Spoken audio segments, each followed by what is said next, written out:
in order to get to a certain point, audio has to become much more important to people. We're saying, oh, it's not that complicated, audio, but then we're like recording a live event, including ambient audio, recording voiceovers, recording people's speeches, picking music. This is a big subject. They don't have their fingers on the pulse when it comes to music. And they just, at the end of the day, just don't have good taste. And that's what I would say is like, a lot of people just have bad taste. And maybe this can be your come to Jesus moment.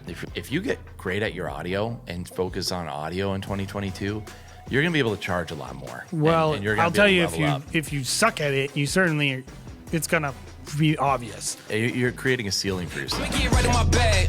Why you gonna try to get mad? Everybody wanna keep up. Don't you know I move too fast? I'ma zip right past. Drip all on my swag. Hey everyone, welcome back to the Wedding Film School show. My name is Jared, and I'm here again with Jason McCutcheon in the house. Someday I'm gonna get to do that intro. You're never going to get to do it. I have a monopoly on it. Jay, one of these days, we should record this podcast before lunch, because I feel like after lunch, I just hit this a little wall. sluggish. Yeah, like we had a really great meeting this morning. We've talked through our class at WPPI, which if you haven't signed up for, you should do that right now. Log on, WPPI.com. Is that a thing? I don't know. Look, Google it. You can't go to weddingfilm.school/WPPI and get all the relevant links. Do that. But man, after lunch, after like a sub, I'm like dragging. I'm like, I hope this is going to be good. But we do have a really cool episode today, and it's one that we've never actually really gone into depth over. What are we talking about today? Well, so we figured, like, let's just talk about audio and capturing audio at live events, of course. But then, of course, like, the point of capturing it is to put it in a film and to create, a wedding film, whether it be multicam, kind of long form editing, or it be a highlight, like a creative highlight. Audio is one of those subjects that I think you get massive amounts of questions about, whether it be on a message board or when you're talking to someone. It's one of the things that when I work with an assistant, or any new filmmaker, they could shoot film for 2 years and still have no idea what they're actually doing. They're just following directions. And so I think a lot of people really struggle with audio. Yeah, I agree. And I would also add to what you said, not only kind of locally in the wedding film community, but it's also questions I get asked when I'm on the phone with brides a lot. Is like, what do you guys do for audio? Do you guys have backups? There's a lot of, elements to recording great audio. I always tell brides, like, honestly, the video part is second nature. The audio part is probably one of the hardest things we do. And I would say probably one of the hardest things we do consistently, even though I think over the years it's become easier and easier and easier. So we're just going to talk about really all the different aspects of audio. We're going to talk about, picking music. We're going to be talking about what gear is kind of fresh and why we you were might thinking wanna just use calling those it things. the audio episode. Yeah, we'll see what the name We'll ends up being, see. But, when I was thinking about this subject and talking to people about it, the irony is that we're recording audio right now as a podcast, but that it's actually a really hard subject to discuss, because for many people, they don't really have a strong idea of what they're trying to do or why they're doing it. We all know, and I think the basics are get the formal speeches and all that and pick a song. Which, by the way, we're not just talking about recording audio. We're talking about everything that goes into your film. I think people get that stuff. The question comes in people's mind is, I get to a wedding.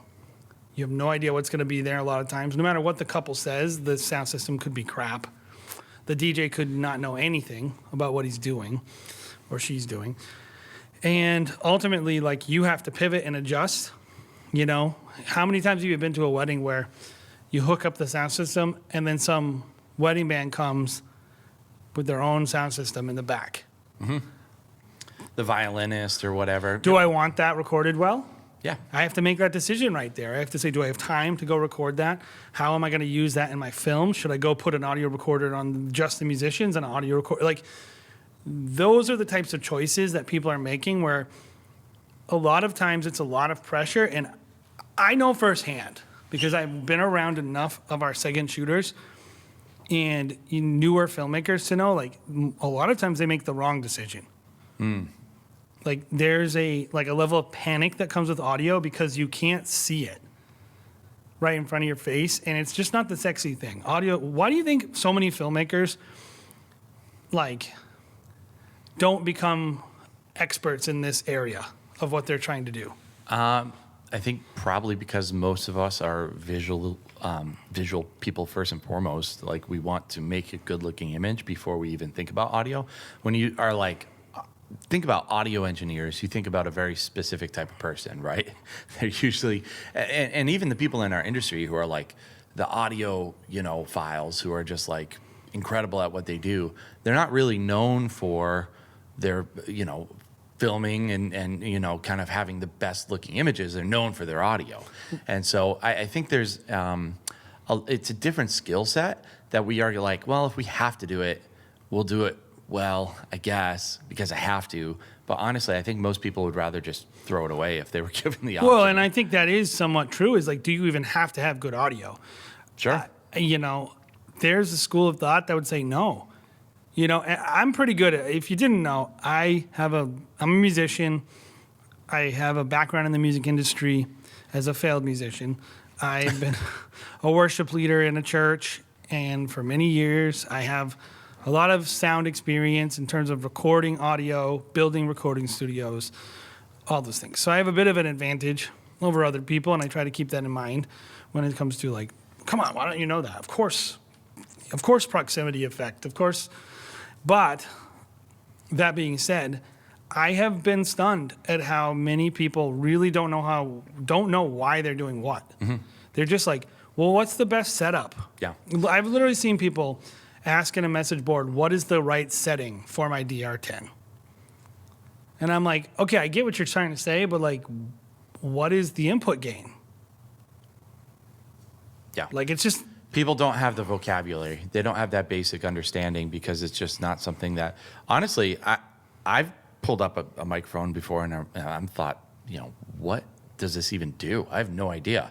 And I'm not going to go home and I'm not going to think about like going on Google and trying to figure out what it is. It's the last What thing about on these switches on the back of this microphone? You know what they do? No idea. No idea what they do. I know you've touched them, and honestly, if anyone's kind of benefited from you being, an audio nerd, it's probably me, because I'm not going to go back and Google. You know what I'm going to still do? I'm still going to be like color grading. I'm going to go on YouTube and be like, how does John Stambaugh get that awesome color grading? Like, I want to know what he's doing. Like, I'm a visual person, like, first and foremost. So. Well, and I think there's a lot of photographers that go into video too. So they literally have no education whatsoever. It's like one of the biggest things I think video or photographers who move into video have a hard time learning. Visuals have some like set best practices, mm-hmm.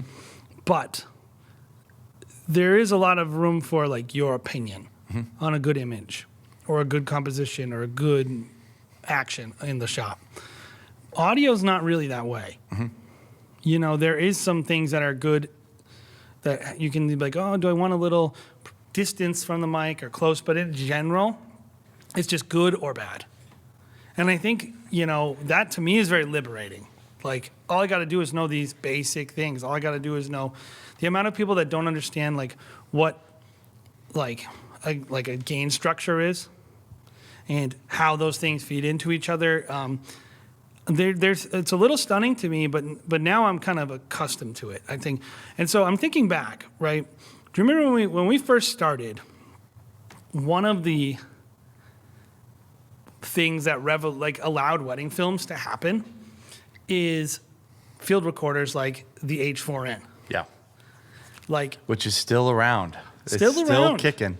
Still a good device, to be honest. I could still shoot weddings with that thing. Mm-hmm. And now we have they're trying to make stuff easier and easier for everyone, and I think that's a good thing. So I think you don't need to understand everything. That's fine.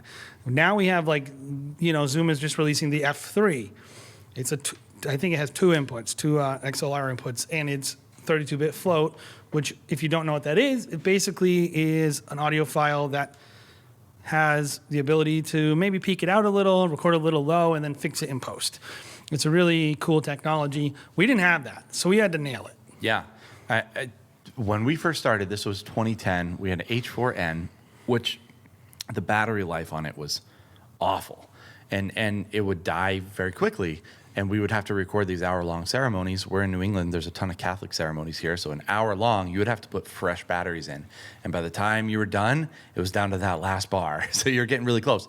And if it stopped, if it ran out of batteries, it wouldn't close the file. It would just corrupt. It would corrupt the file. Yes. And so we were like, the handy recorder was awesome, but you really had to do it well. Otherwise, like, you had to be checking you it were screwing constantly. yourself. So, like, I think some of those disciplines have helped us. We haven't really changed how we do stuff, which is like afraid of our audio. Yeah. The other thing that we're using, remember, we still have them, the Sennheiser lavalier microphones, which would just have that crack of audio, like randomly. If someone brought their cell phone, walked by with their cell phone, it would just, every single, every 5 minutes or so, just oddly and randomly, and you could set it up. And they're not cheap either. And they're like $800, $900 for a pack of for one microphone. So it was expensive, and it was hard to get very consistent and audio. It was just bad. Yeah. So we developed a whole list of tools and ways of handling it that I think make things a lot easier nowadays. And I say all this to say, if you're listening to this and your eyes are rolling into the back of your head, sorry, but also it's a lot easier now than it used to be. Yeah. So let's hop into something that's maybe a little bit fun, because we just did this poll on the Facebook group and on YouTube asking about field recorders and what people are using in the field in 2022. Yeah. What's the hotness that everyone's into? The hotness, I mean, pretty much the standard is going to be the Tascam DR40. It seems like probably close to 40% of people are using that device. Really? In general. Oh, yeah. I think it's noisy. 44% of people on YouTube said the Tascam DR40, and probably, 65 out How high of is the DR10? the DR10. DR10 4 votes on Facebook. DR10X. So maybe people just thought they had to pick one, too. Let me say it this way. Let's think about audio as a part of your film and not just as a thing you have to do when you're at the wedding. And what do I need to make my film? Mm-hmm. And I think a lot of people, I don't know anyone who's just using one recorder.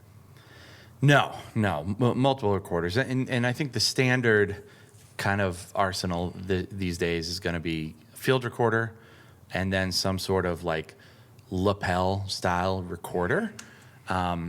This could even be a lavalier style microphone, where like something like the Rode Go 2. That seems to be a very common option these days as well. Along with like little handheld microphones as well that maybe you put in like a mic sleeve or something. But you have an arsenal. You have options to be able to play with on the wedding day. So most people, is. I think, just to just to kind of re-encompass that, most people, I think, are recording probably with a field recorder that has balanced inputs. If you don't know what a balanced versus unbalanced input, basically a normal. Most people say, a guitar cable, an instrument cable is unbalanced, and a microphone cable is balanced. It has 3 connectors. The more a balanced signal way lets you run it longer. B, less susceptible to noise and interference. So balanced is better. If you can get a balanced input, better. Unbalanced, you can still survive with. But most people have a field recorder that can record a line level signal, which line level is a lot hotter. And a mic level is a lot quieter. So line level is what you're going to get from the DJ. So they have a line level recorder with XLR inputs that can record a balanced signal, and it's even better if it has combo inputs. And then I think most people have some kind of lavalier mini recorder. So it's not like when we say lavalier mics, a lot of times you're really talking about transmitter, receiver kind of packs. I think we use the language kind of interchangeably, but a small mini recorder with a lavalier attached. Lapel microphone, I think, Yeah. is probably pretty commonly used. Yeah. Lavalier is different, for sure. Most people are having some kind of small mini recorder on the groom, on the officiant, usually 2, I think. And I think That's probably standard. And then you can start getting into people who are using time code, people who really swear by on-camera microphones as well. There's some, I think, some variance there. But in general, I would say record a line level signal, record something on the subject, which saved our butts on Saturday, by the way. Yep. And then I don't really think you have to have a shotgun mic. To me, it sounds the same as the camera microphone in a lot of ways. Yeah. So the way I think about recording an event, like a ceremony, is a lot like recording a band, right? Like as a recording, or maybe like miking a drum set. Like you're miking all these different parts so that in the end you can mix this thing and you have options. Giving you more of a palette to work with. Yep. Like I think standard for most people should be probably recording like 4 to 6 channels of audio of the ceremony. And that's for redundancy's sake. And then it's also for being able to get just a great mix at the end of the day. And when I say 4 to 6 channels, you could have 2 or 3 of those channels be on your field recorder. It could just be your LR microphone on your field recorder. Yeah, a lot of them have built-in microphones. Yeah, it could be, a couple different inputs into your field recorder as well, and then different microphones, like lapel microphones. You could even weirdly, which I haven't really seen people do this, but you could put a shotgun mic on a stand. Yeah. So, I mentioned redundancy. I think when you're recording, like the challenging thing, especially for newbies that are first starting off, is you quickly realize, like, hey, if I'm recording on my camera, I'm probably not going to be able to monitor this audio at all. Not easily. I just have to send it, and then, God forbid, somebody, doesn't bump up the input on That's like the number one problem, right? On one of my channels, because then I'm not going to be able to go over and fix it. So having that redundancy is necessary, and you learn that pretty quick. What are You're some like, things I can't believe that DJ screwed me, Yeah. or that band member screwed me. It happens. It happens, I would say, almost on a weekly basis to us. Well, and it's like, there are times where it's like, oh, they screwed you, and other times it's like, you screwed yourself, though, because you didn't test the audio at the level that it was like. So when you tested it, the guy's like, hey, are you getting a signal? No. Okay, yeah, you're getting a signal, but you have ears. You know he's not talking the level that those people. Tell him to talk louder. Yep. Like, so let's talk about that one big issue. You need good speeches, good audio. We haven't even talked about letter readings or any of that stuff, but you're having to work with DJs. What are some things that we do to kind of make sure that no matter what the DJ does, our direct recording feed is going to be good, but more also that we're going to have something to work with from each the ceremony and the reception? Yeah. So I'll go through our exact setup. We talked about some of these items, but obviously a field recorder. Typically we're plugging that into either a mixing board or the back of the speaker, the PA system that's going to be used by the officiant and the people up front. And then we also have a lapel microphone on the officiant, one on the groom. Some people like to mic the bride. We are not one of those people, at least not yet. And then we also have an H2N that we will, which is essentially like just like a record. It's basically a microphone. A big microphone. It's a microphone. Yeah, it's a recorder with a microphone on it, and we just put that in front of the speaker, and that's really like our backup source. And then Sometimes it's also I'll nice. use that one to record like violins. Yeah. like that. If it's a little bit of an audible microphone. So if there's like this random source that comes on, and the brother's gonna play acoustic to the bride walking down the aisle, I have a little microphone. I can just put on a little Gorilla Pod and stick that right next to his guitar. You brought up a great thing right there with that. Yeah. The brother playing acoustic. Yeah. Why is that important to your film?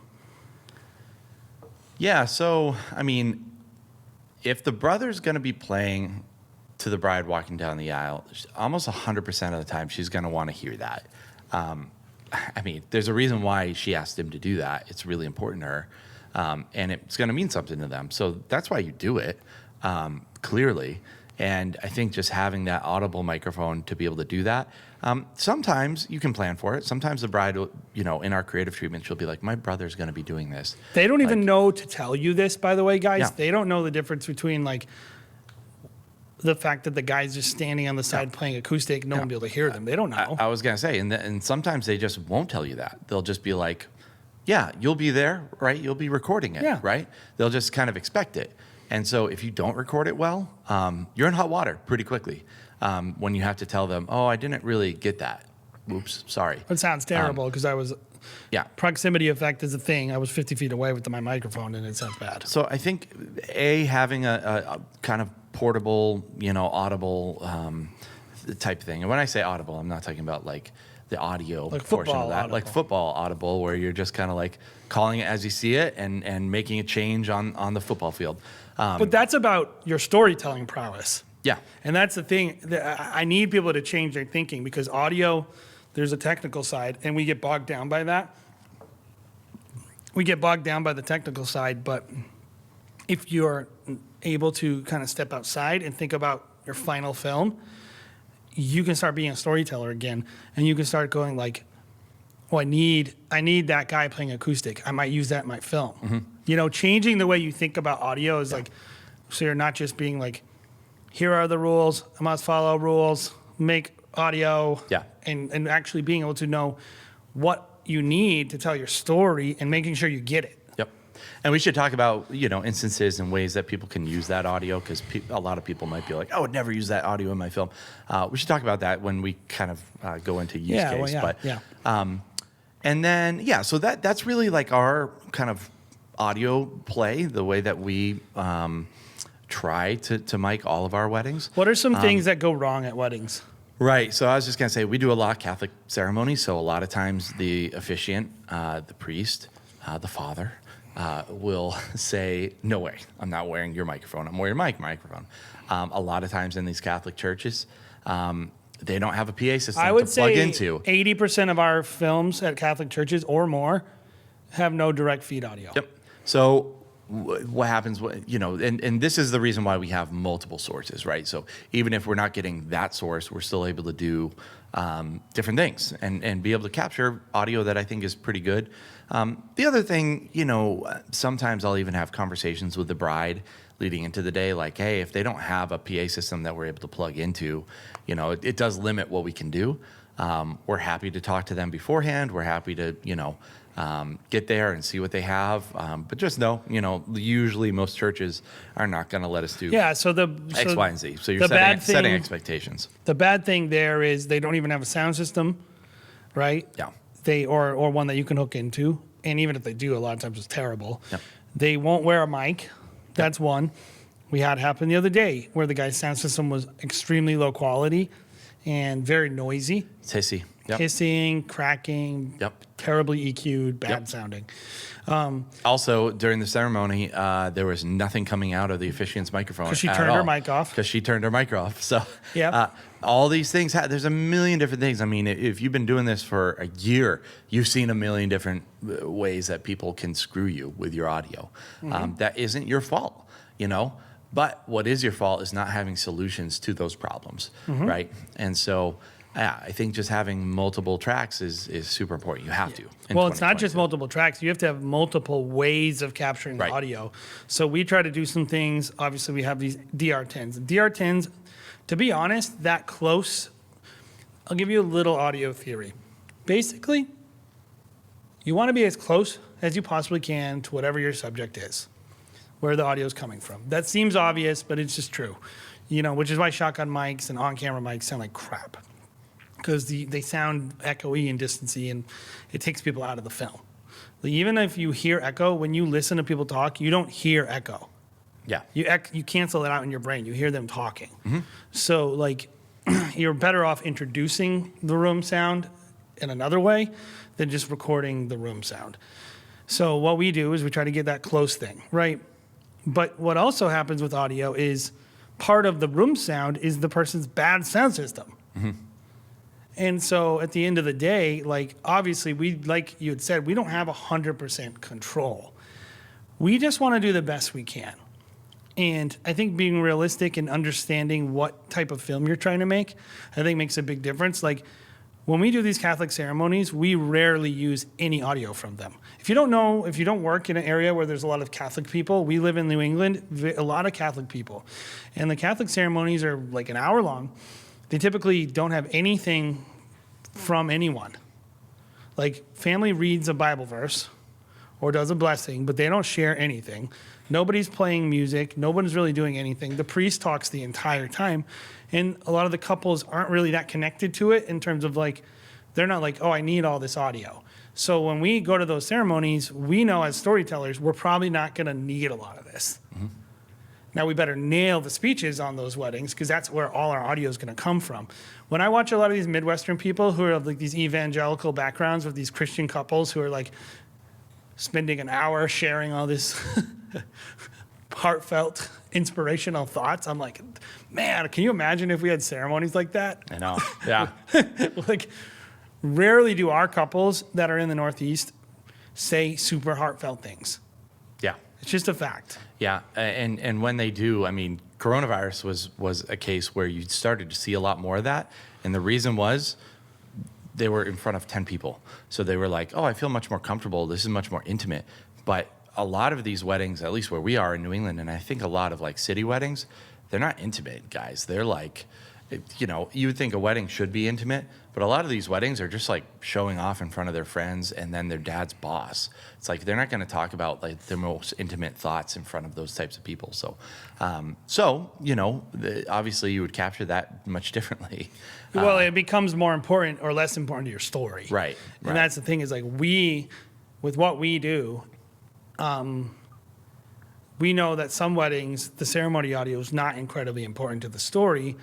That being said, I'll give you an audio hack, guys. Put your audio on stands. Don't put it on the floor. Don't just put it on your camera. Because if you bring a little light stand that you can put your audio on, and you're in some place with a sound system, and all you can do is go push that H2 against the sound system, that'll save your butt. That has saved my butt so many times, is walking up with a light stand. Sometimes a Gorilla Pod or something like that, but some way of just attaching it directly to the speaker.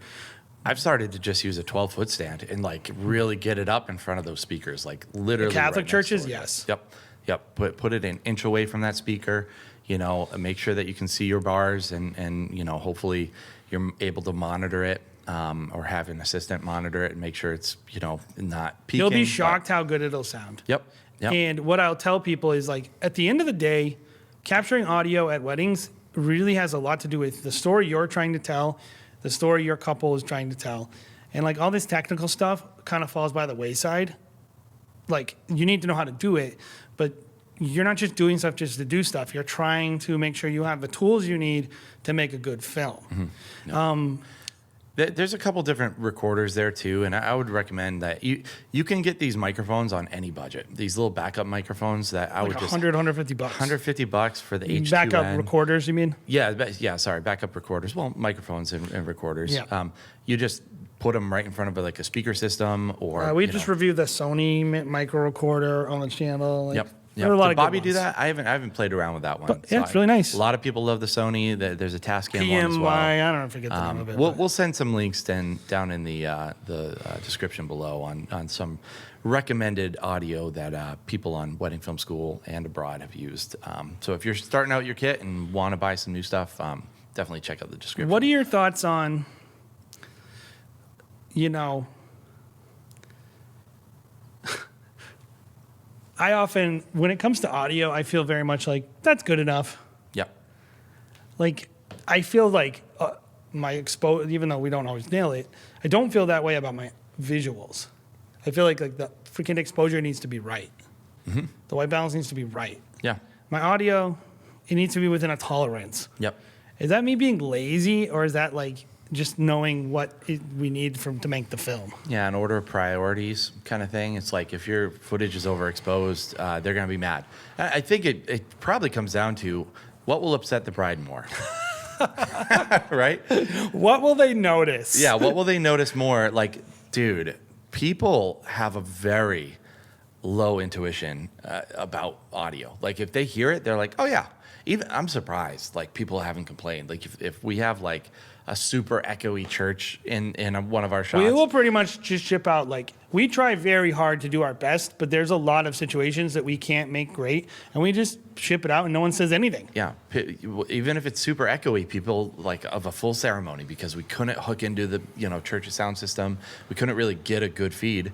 People will just be like, yeah, that's what it sounded like to the audience, Yeah. and they're much more forgiving, even though we know coming out of the speaker system, it was a lot nicer sounding. Like we could have done a better job, but a lot of people just are willing to tolerate, I think, worse audio. If it looks bad, that's what people will Yeah, notice. I think- and I This might think, just like- be the world of Instagram, but yeah. I think like more just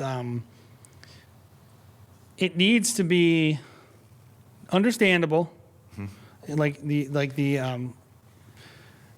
and then it needs to not be overly noisy. And I think you can usually get away with it, and you're not going to win any WPPI awards or anything off of it, and you're not going to get a bunch of compliments, but you're going to have a happy customer. Yeah. And so I do want to like take away the anxiety, because I do think like you don't need to be a wizard. You don't need to be some amazing audio person. You don't need to work like at Ryan Coda does at like Skywalker Studios mixing dialogue for Boba Fett. It's you Boba just- Fett, Jason. You I like to call him Baba. sacrilegious.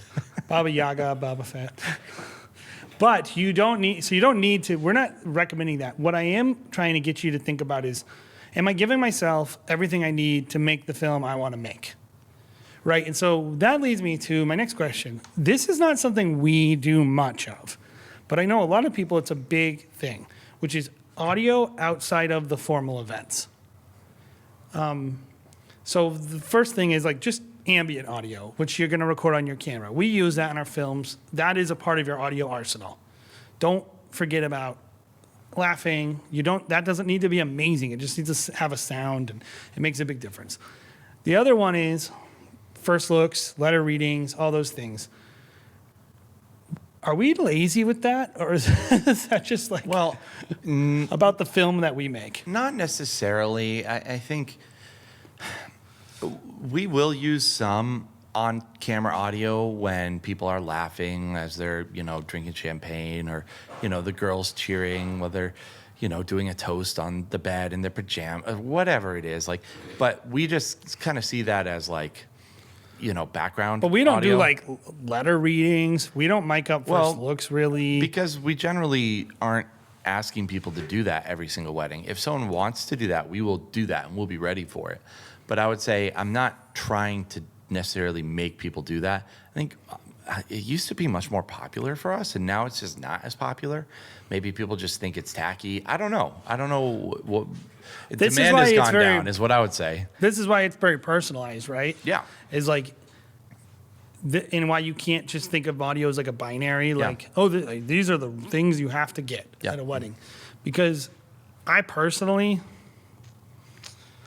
don't really, if I was to pick between a letter reading and a voiceover in my film, I would pick a voiceover.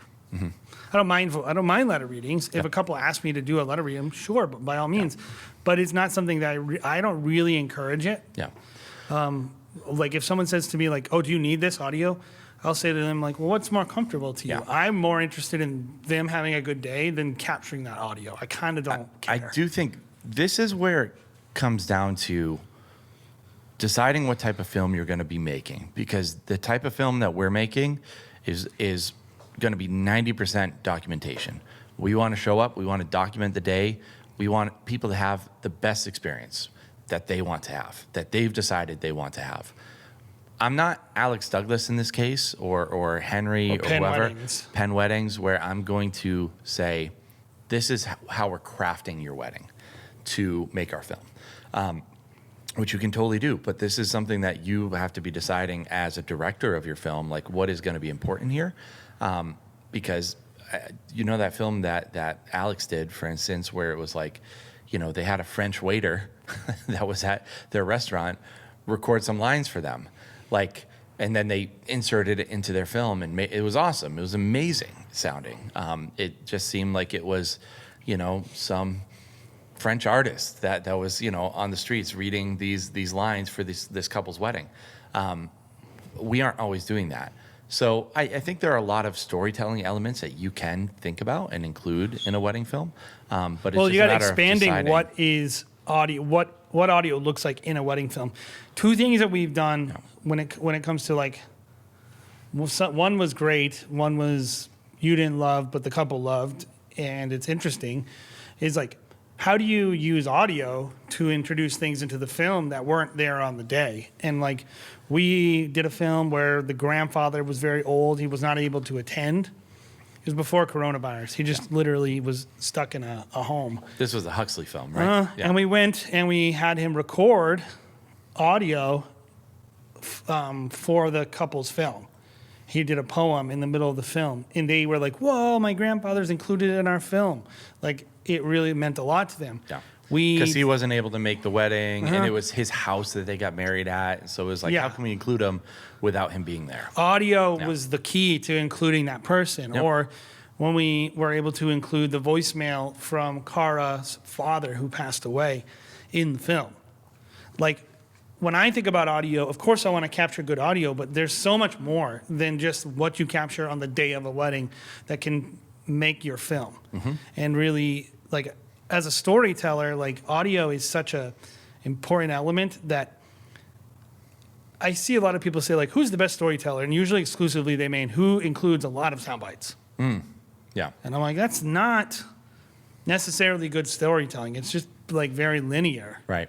And that's fine. I don't have a problem with that. Like, if that's your career, and like, it's not bad, but like, there are a lot more ways to include audio and to tell a story than simply to just include more sections of the speech or a letter reading. I think your standard wedding film in 2022, and it's been this way for a while, is really get a track, chapters. Get chapters. Get chapters. Chapters fast one, chapters slow one. Yeah. The question is, do you include the ooze or the no ooze? Yes, that's the real question. So after you make those pivotal decisions, then you decide what your sound bites are going to be, and then you put all the clips to it, and you hit export. That's your typical wedding film. Yep. The Usually people that- in the order that it was recorded. Yeah. The people that are doing interesting things, and I think there are some more interesting films out there that are going to be including sound bites that are outside of the day. So that's really cool. But then also using sound effects and also using this kind of like peripheral type of audio, like whether it's, the girls laughing, like natural audio, or just adding sound bites and recording little sound bites. Even the way There's that a lot you can do to layer it. And when you see that type of film, you're sucked in that much more. I do think audio, when done really well, it sucks you in that much more because you're like, oh, this thing thumps. Henry is really good at that. He makes films that have like these extra like risers or whatever, and they kind of like, he makes it smack, so when he's trying to hit his points. I felt that way about amazing. what Stanton did with the Iceland film. Yeah. If you don't know films by Stan. Yeah. But like, I think a lot of the best people are expanding their definition of what audio means to include, it's mainly about what they're doing in post. Yeah. And so, speaking of post. Well, hang on, before you hop in there too, I would just say, and kind of going off what you said earlier of like, maybe sometimes it doesn't matter as much for it to be your secondary thing. I would add to that and say, I agree with you, but in order to get to a certain point, audio has to become much more important to people. Like, if you're really looking to level up and you're like, well, I just got my new camera, my footage looks great, like, how can I get better? Is it my color? I would say, if you get great at your audio and focus on audio in 2022 and adding another layer of just like great sounding audio and creative audio to your films, you're going to be able to charge a lot more. Well, and you're gonna I'll be tell able to you, level up. if you suck at it, you certainly, it's going to be obvious. You're creating a ceiling for yourself. Yeah. And the other thing is like, stop picking the worst wedding and saying, oh, well, I had a crazy like, we're all going to have some terrible weddings where we're not able to do our best. Yeah. How do you perform when you can do your best? You buy more gear, Jason. Yeah, That's what we shot one of the weddings you mentioned. We shot, and the person who brought the PA system was like the bassist of the band, right? The Deer Island wedding that we shot. Yes, that was bad. And that was the wedding I decided I'm buying my own PA system, and I'm asking them for all of our Huxley films, who's providing your PA system? Is it some schmuck in the band who's going to do drugs afterwards, like, or is it going to be me? Because I'm going to care. $50 microphone the guy's using. Yeah, it was clearly this guy is like half in the bag by the time he gets there. He's just some schmuck, and like, or is it going to be me who cares? Well, what it's the actually irony gonna sound about like that, the whole entire way that we do this is like we invest all this time and effort. We're having a whole podcast episode about audio, and ultimately, some 65-year-old alcoholic determines whether or not it's successful. Yep. Welcome to weddings. Yeah, that's what. And so a lot of people will do like. That's why people will like tape recorders onto microphones. Yeah. And do things like that. Yeah. You know, I mean, at the end of the day, though, like, I think most of the time it is up to you. Most of the world is not conspiring against you. Trust me. Like most people want to help you do a good job at weddings. So if you just go in with an adversarial attitude, like you're probably going to reap what you sow there. But if you just assume like most people are on your team and you respect them, most of the time you can work it out. You could even say to someone like, if you're knowledgeable enough, like you're not giving me what I need. Can we tweak this and this and this? I do it all the time, and they're fine. They're like, oh yeah, oh well, we can test it. And I'm like, can you be louder? Can you turn them? Is that how loud you're going to play it? Can you play at the volume you're going to play it at, please? Like just having those conversations, treating them like part of the solution instead of a problem. Like, oh, this guy's an idiot. I'm going to hook it up like this. He's going to screw me. Blah, blah, blah. And it's like, you didn't even like, if you don't ask a guy to test it, it's your fault. It's your fault. And by the way, sometimes you don't get an opportunity, so you better have a setup that allows you. We always split our audio. We record one at like 6, 5, whatever, and one at like 3, 4. Yeah. And it's the same exact. Using an XLR splitter. It's such a basic thing. Yep. It's a $10 part, and it's like whether it be 32-bit float or maybe auto. I don't love auto gain, but maybe it saves your butt in a few areas. I think having one recorder on auto gain is not a bad idea, to be honest. Yeah. Just figuring out things that will help you when crap starts going bad. That's part of what it means to be a professional. Yeah. Yeah. So, and I think going along with that too is having a plan for how long you're going to take to set up audio. Like schedule it. Make sure that you have the time to be able to do what you want to do and know how to set up your gear in that amount of time. Like there's basically only like a handful of potential scenarios anyway. So just once you can kind of evaluate, like, here's the types of things I regularly face. The places with tall speakers that are up in the ceiling with no direct feeds. Places where I plug into the back of the speaker because it's a powered speaker with a microphone plugged directly into it. Like, what kinds of weddings are you shooting? What are their sound systems like? You should know. So all that to say, you're recording all this audio on the day of. You get it into your film. How are you going to use it, I think, is a big thing. You know, how are you picking clips? How are you deciding what gets in the film and doesn't make the film? So for you, what makes a good soundbite? That's a good broad question.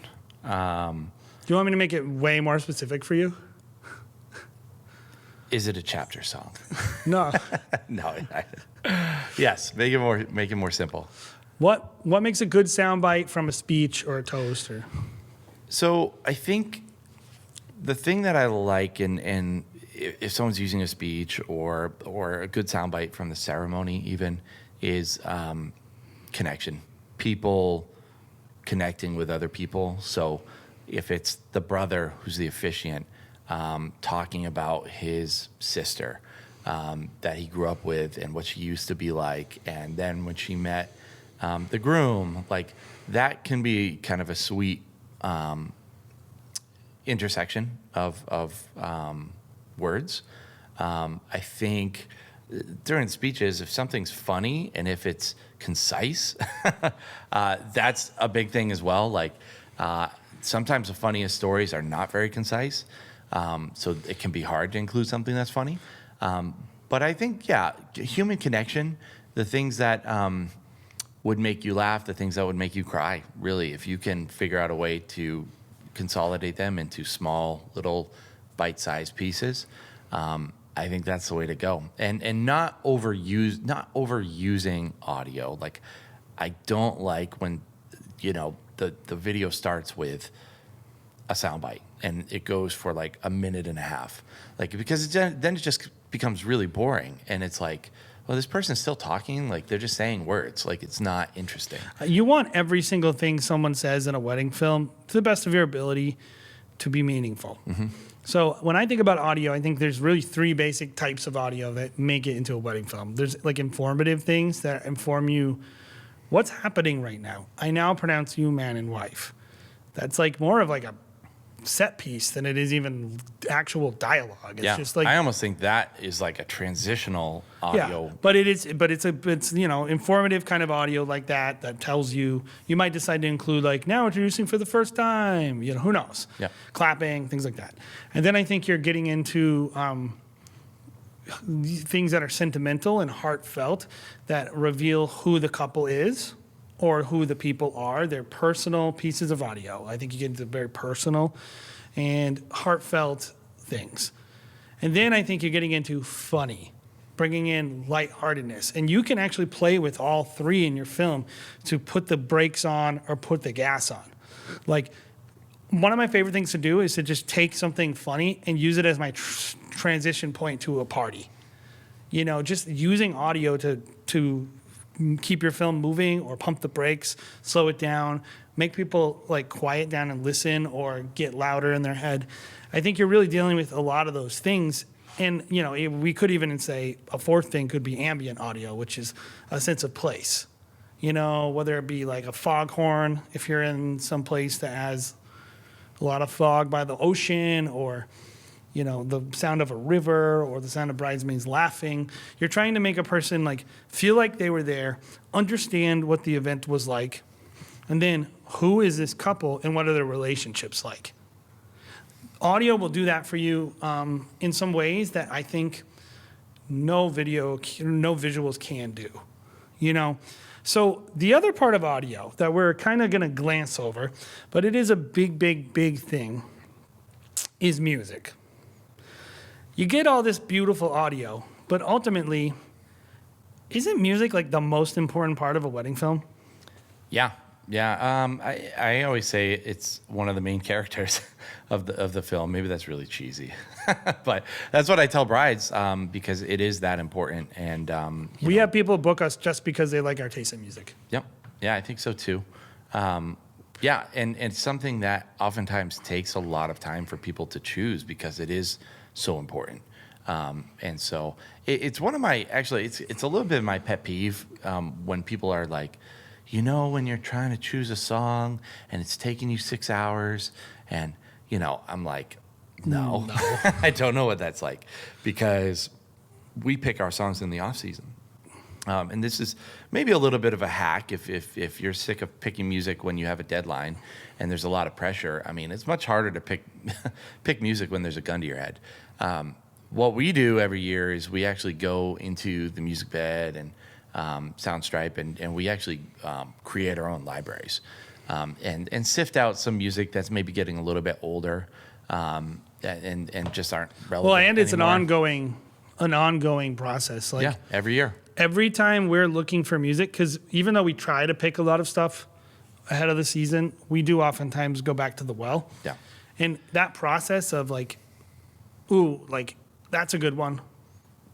Save that one away. Yeah. Like, if you're a wedding filmmaker who's doing any kind of volume at all, I mean by like more than 20 films, you're going to run into this issue of running out of music if you don't make it actively part of your like creative process. Like, if you're picking a song and you find a song that's not right for that film, at least save it. Yeah. At least put it in a list, I have a whole thing of like hype songs, sexy songs. Like, I don't get a lot of chance to use sexy songs in wedding films, by the way, Jared, but if we do, I have some bangers. Yeah. Just wait for that film. If I can make that film someday. But you know what I'm saying? Like, I already know like 2 films I want to make in my head with a couple songs. Yeah. That once I get an opportunity to use that song, and I know a lot of people do this too, but like, please be proactive with your music choosing. Don't just get in the middle of the creative process and then get bowled over. I can imagine people being like, well, I just like my art to be organic, and like I want to shoot the wedding, and then I want to pick a song that matches it perfectly. And I would still say we do that all the time. Like, I think whittling down your choices is actually going to be really helpful to you, because it just by eliminating 99% of the song options out there and just being like, hey, sexy music or fast-paced music, like this is the stuff that I just like. Hype. And in the off season, when you actually have time, like, which for us it's right now, when we have time, going through and just listening to music. Like, I want to spend a whole day just listening to music the entire day. Like, that's a great sounding day to me, by the way. Just going through and you know, making song choices for the next year. We spend weeks, not weeks. It might end up being weeks. Well, between you, me, Kyle, Caleb, we're probably the ones picking music and adding to each kind of like library that we kind of personally like. And then collectively, we all have this, you know, common language that we're all speaking, that we understand, like, okay, this is Stop Go Love style music. The biggest change we made to our films this year was the types of music we picked. And like, I know that if I can pick music, and I don't need to even tell them the edits to make. Mm-hmm. If I tell them, like, don't use that playlist, use this playlist, I know how the film's gonna be. Yep. Like, because music is that important. Yep. It's that informative to the film. Now, do we allow people to choose their own music? Let's talk about that a little bit. Yes, we do. So we had a long discussion with this in the office last week, and I was like, it's happened 3 times this year where I walked up to my editor and I said, this film has terrible music. This sucks. I'm like, pick a new song. And he goes, the couple picked it. Mm-hmm. And I go, okay. You know, and we talked about it, and we were like, we actually also had a film where the couple told us they wanted a certain types of music, and Caleb's like, I don't like their music. I'm going to pick this because this film is awesome, and I want it to be awesome. And they're going to like it, I think. And it's like, we make those kind of judgment calls all the time, and we kind of, you know, we reserve the right to do that. But at the end of the day, like, there are times where a couple picks a song I don't like, and I know in my head it really doesn't matter. It's much more important that they're happy, and I'm not spending time doing something that isn't a good use of my time. And so we just let them do it. And I think if you're needing every one of your films to be like a home run, that's probably not good. The other thing we have done, Jared, and I know we've done this in the past, if a couple picks a really bad song, really bad, we have told them, like, oh, that song isn't a great song for editing. We used Party Rockers one time when we could license Party Rockers. They wanted that? They wanted Party Rockers. They were like, we love this song. I don't remember that. This is back in like 2013, 2014. That's hysterical. Yeah. And where's the film? I want to watch go back, man. I'd have to go back. That's funny. Oh yeah, I edited to Party Rockers one time. But like, we don't care, because we're like, we don't need every film to be like something for everyone. Yeah. There are times where we've said it, and what I would recommend to people is, like, if you have if someone recommends a song to you that you really hate, don't just say no. Yeah. We come back, we say, that we don't think is going to be great. What do you think about these 4? Yeah. Yeah. That's the best way to do it. Be like, you know, I will do, at the end of the day, I told you we'll do whatever you want. That being said, I think you'll get the most out of us by doing this or this or this song. What do you think? They will always say yes. They will always say yes. Yes. It's not that important to them. Well, and they don't know how to use the platform like us. No. They're just like, they just pick whatever the top songs are in a genre. Yeah. Yeah. They will always defer to you. You are the professional. Like, and if they don't, all right, sounds good. You know, you're like, and you don't have to tell them this, it's but one of these. You know, it just won't be, yeah, dirt off your shoulder, man. I don't care. Like, you paid me, and it just won't go on my website. You know, I would go back to like the person who's only shooting 10 films, and we're shooting like 210 films. So it's like, of course, I don't really care about them. Not that we don't care about them, but we aren't trying to make more than 30 of them releasable. My art isn't more important than their experience and their film. No. Because at the end of the day, they're the one that's going to be watching their film 40 years from now. Their kids are going to have this forever. I promise you, I will not watch their film 40 years from now. So it's like, it's important to them. Yeah, it is. And 40 years from now, I'm sorry. It's and not gonna every be one of your important to me. films needs to be an outward-facing film to get clients that way. Yep. Some films can just be for the family, and they love it so much that they tell everyone how great you are, and you get leads that way. Just because a film is not seen by the public doesn't mean it's still not generating leads. Yep. I can tell you, if you piss off the person involved, probably they're not going to refer you. Yeah. So Yeah. we allow it, and we're fine with it, and it's like, we have a percentage of our couples that do it, and we're always grateful because it's like, oh, good. Like, one less thing to worry about for like 30, 40 films that we're shooting, and we can really focus on making the other films as good as possible, picking what we love. You talked about it a little bit, but how do you feel about reusing certain songs in the same season? Oh, I mean, great about it. Yeah. I will say this, anything that's released, I don't want to use the same song. Sure. So I do have a rule about it. If it's on social media or on our website or any kind of like place where we want to like showcase, I don't want to use the same song. So Sure. once it gets released, it's like, no, don't use that song. We've released that. Yep. But like if I'm sending a film to 3 people, I think there's a limit. I don't know what it is. But if it's a good song, it's a good song. Right. Yeah, I think that it's probably not a big deal. Like, some people are like, "Have you done that before?" Gasp! Like, you've just thought totally everyone did mailed it that. in. No way. No way. I remember we had one conversation one year where we shot probably 60 to 80 wedding films, and we're like, "Oh, can we please just reuse this one song, please?" And then we made that decision, and how freeing that was. We're like, "Oh, no, we're just not going to release this one. We've already used it. We'll give that, and this couple will love this song. They'll be so happy." Ultimately, if you think about what is the point of like the storytelling that we're doing, is the point is to make people happy. Yeah. So Yeah. if they like the song and they're happy with it, even sound bites. Yeah. The other day, I was telling my editor, I said, you got to include sound bites. It doesn't even matter if it's good. Yeah. It's just, and they're like, he was like, I think it matters. And I'm like, no, you're wrong. It doesn't. Because that couple is never going to say, why did you put that clip of my family member in there? Mm-hmm. So if you are like, my personal feeling is if we record a wedding and like there's nothing heartfelt, nothing funny, all the dialogue is crap, we still have to include a representative portion of the dialogue. I agree. Yep. Because the point is not to make a film to be marketed or submitted to a film competition. The point is to give them something that will make them happy. Yeah. And they will be happier. And so audio storytelling is ultimately one of the best ways to connect with your couples. How would you, what would you say to someone who's struggling to just pick music that is relevant or just good in general? Like, because you said it before when we were kind of talking about like this episode is like most wedding film music is terrible. Yeah, or it quickly becomes, I don't know how important this is actually. Cheesy, played tacky. out cheesy, because it's like, think of it this way, like years ago I'm still going to do this, by the way. If you're listening and you made it this far in the podcast, I want to do This is an Easter egg. This is the part that will go viral right here. No. It comes out with well, it might be like, what is he talking about? But if you've been making wedding films a long time, you remember that song White Dress. It's like that cheesy song. Is that the one? Never knew Yeah.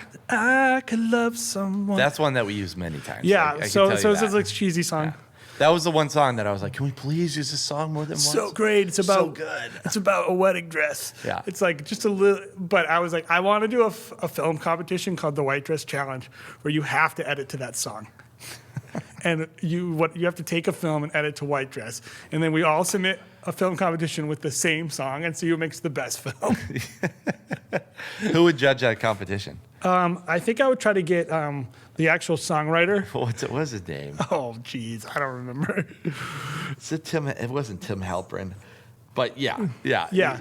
So, and then like, I don't know, Matt Johnson, I would get him to judge it. Like, people with a sense of humor.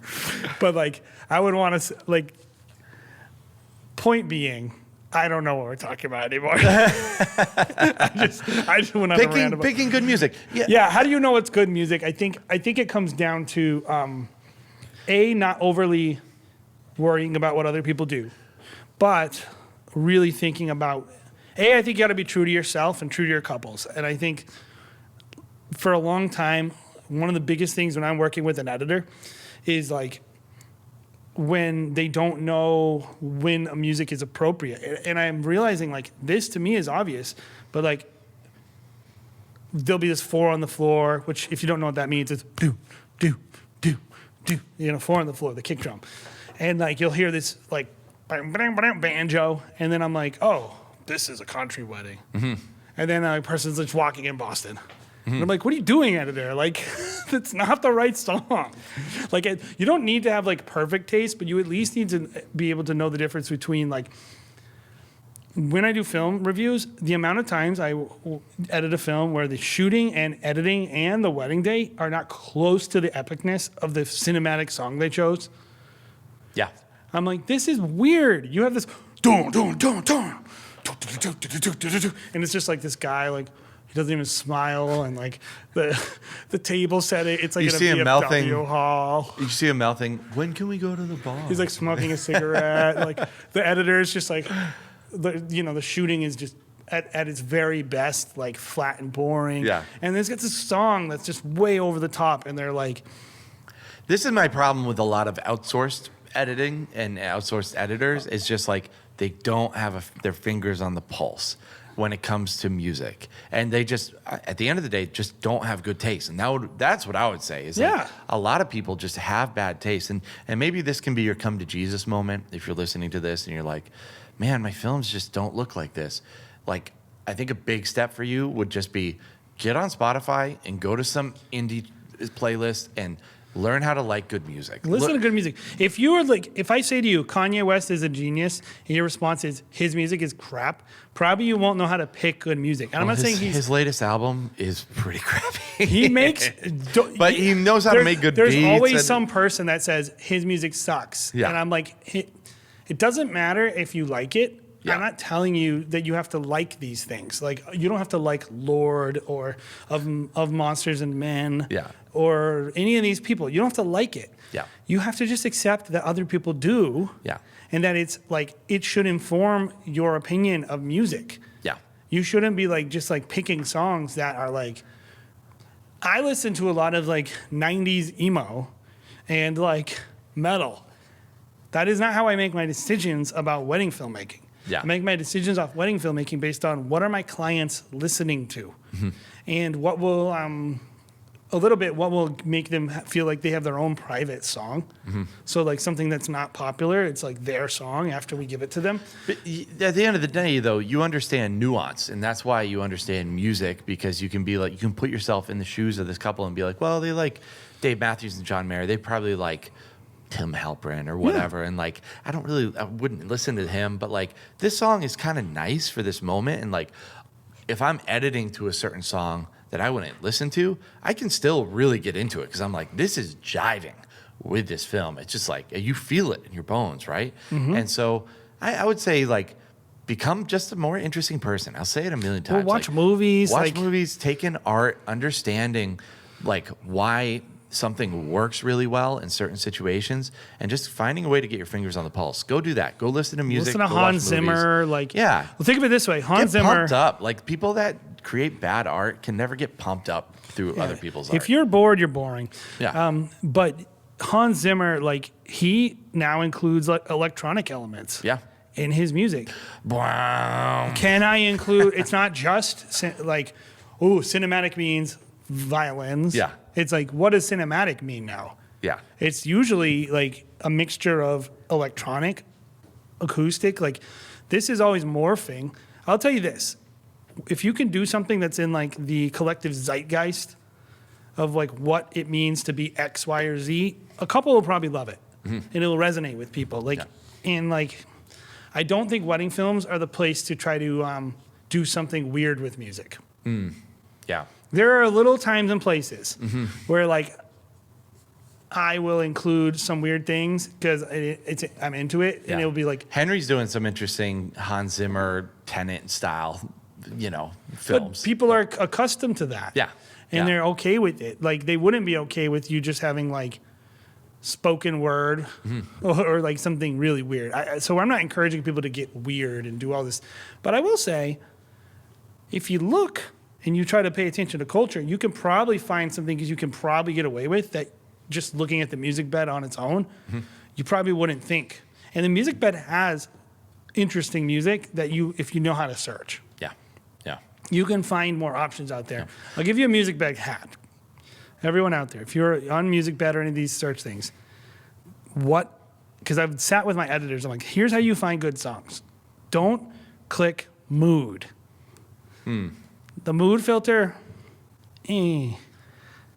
Even the genre filter, The filter that's the best one is the attributes filter.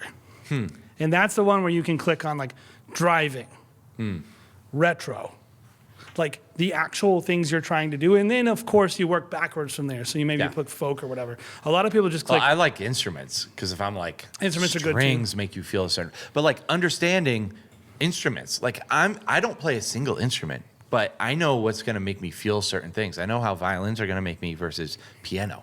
Like if I'm hearing violins, it's much more like French Riviera, like I'm gonna like, it's a little bit more whimsical, like, and then piano is gonna be a lot more classy, maybe a little bit more sad, like, a little bit more delicate sometimes. Like there's all these like, when do you want lyrics? When do you not want lyrics? Like a lot of this stuff is like,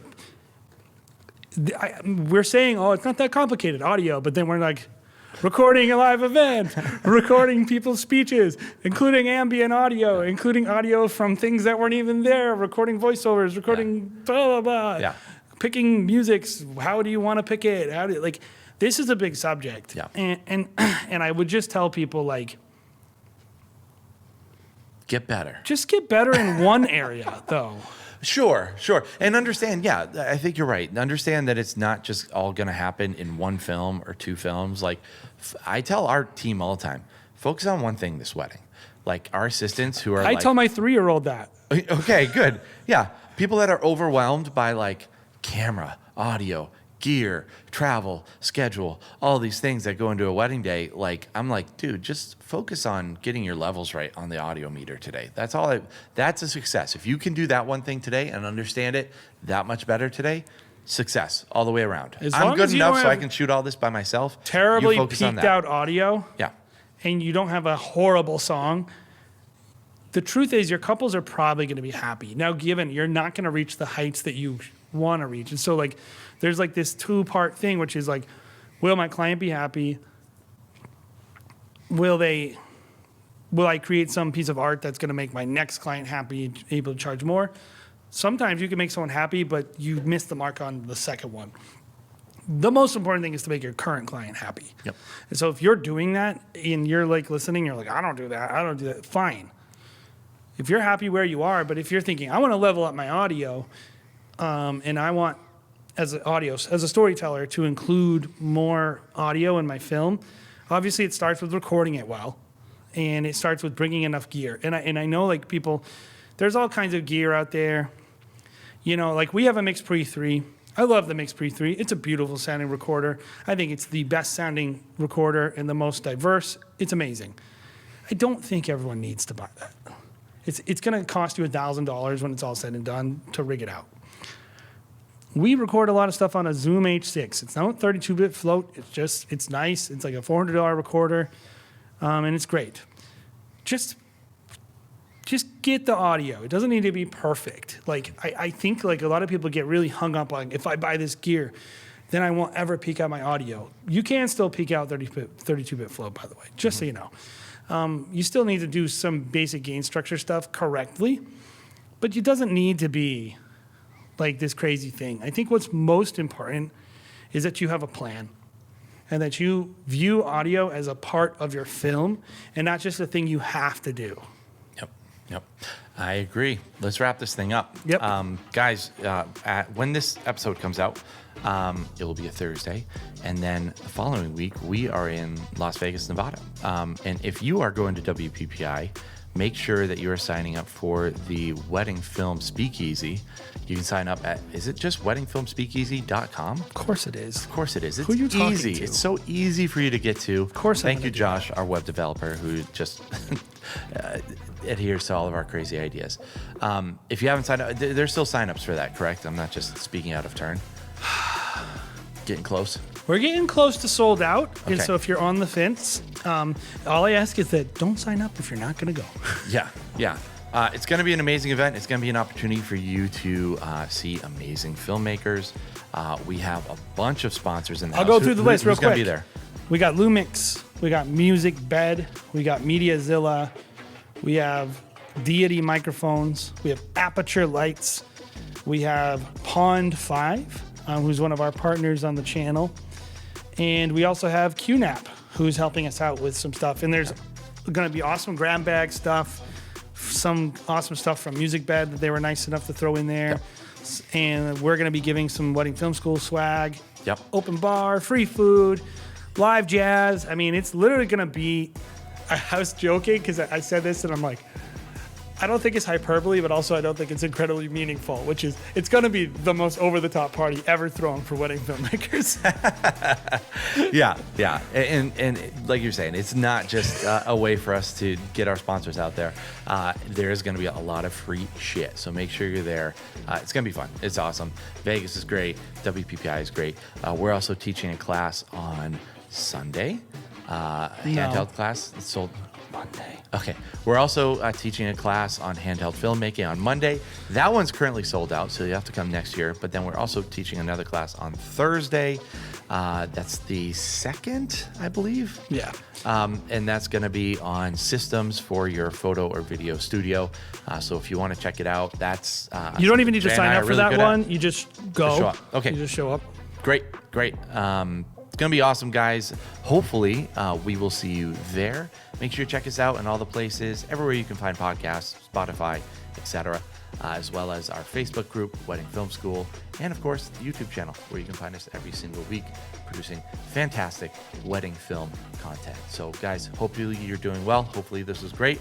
We'll see you on the next episode.